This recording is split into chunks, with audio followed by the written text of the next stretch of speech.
बहुत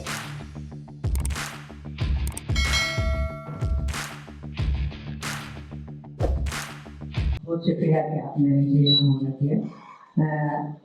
आज इस हवाले से मैं इस तरह से ये सोच रही हूँ कि सिंधी यूनिवर्सिटी के हवाले से यहाँ पर इस कोर्स को इंट्रोड्यूस करवाया जा रहा है और उसमें हमारी भी जो नई नस्ल है उसके लिए भी सिंधी इतनी नई इतनी अलग सब्जेक्ट होगा जितना कि और ज़माने में सीखने वालों के लिए।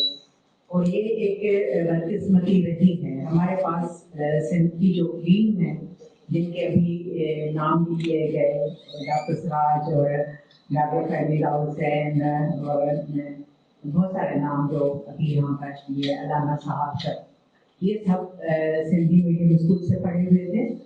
लेकिन उसके बाद हुआ ये कि ओवरऑल जो गवर्नमेंट के स्कूल हैं उनका मयार बहुत ज़्यादा नीचे चला गया और उसके बाद फिर हमारी जैसी लोअर मिडिल क्लास और मिडिल क्लास रही वो जो है वो बिल्कुल पुणे के बेल की तरह से उन्होंने अपनी सारी जिंदगी दाव पे लगा दी ताकि हमारे बच्चे जो हैं वो निस्बतन बेहतर स्कूल में दाखिल हों।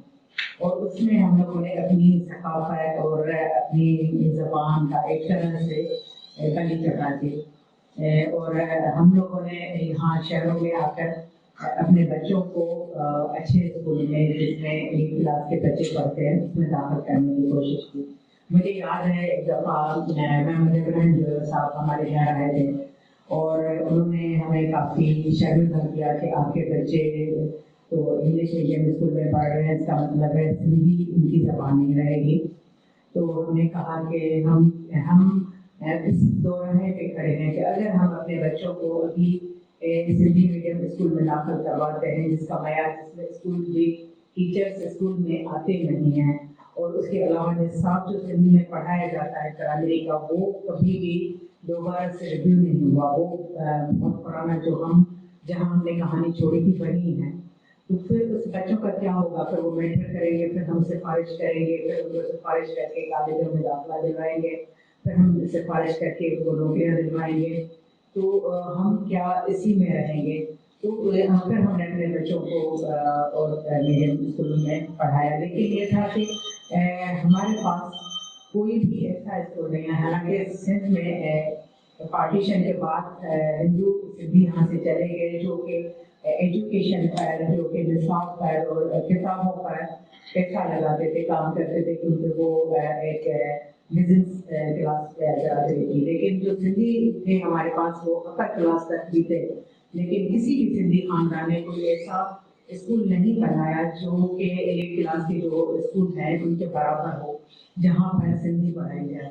या कभी भी ये स्ट्रगल में का हिस्सा ही नहीं रहा कि जो हमारे पास यहाँ बड़े नाम स्कूल हैं वहाँ जो बच्चे पढ़ते हैं वो अगर मदर टंग में जो भी करे, लेकिन उर्दू बहुत लाजमी थी। और ये भी खुशकिस्मती है कि मेरे बच्चे भी उर्दू में बहुत अच्छे रहे और अब तक रहे।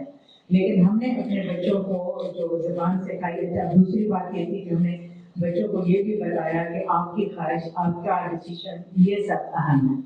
तो हम बच्चों को पहले कन्विंस नहीं कर पाए कि क्योंकि तुम सिंधी हो, क्योंकि हम तुम्हें सिंधी ज़बान सीखना ज़रूरी है। नहीं, हमने इंतज़ार किया जब बच्चे बड़े हुए और उसके बाद फिर मेरी छोटी बेटी जो है वो शाबिर को लेकर के उसको अट्रैक्ट किया सिंधी शाबिर टाइप की शायरी ने, अयाज की शायरी ने, और उसने फिर शायरी हमसे पढ़ी। और इस तरह से बड़ी बेटी ने अंग्रेजी अदब से अमर जलील को पढ़ा, खैरन सजाफरी को पढ़ा, उसको फिर उसको दिलचस्पी हुई सिंधी में पढ़ने के हवाले से।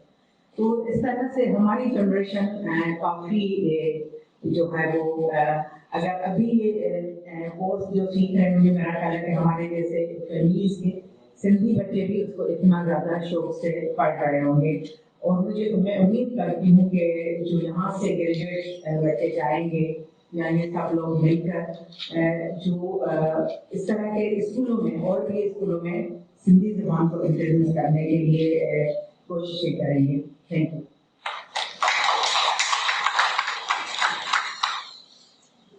Thank you very much, Ms. Safiya Babu, for sharing your precious ideas.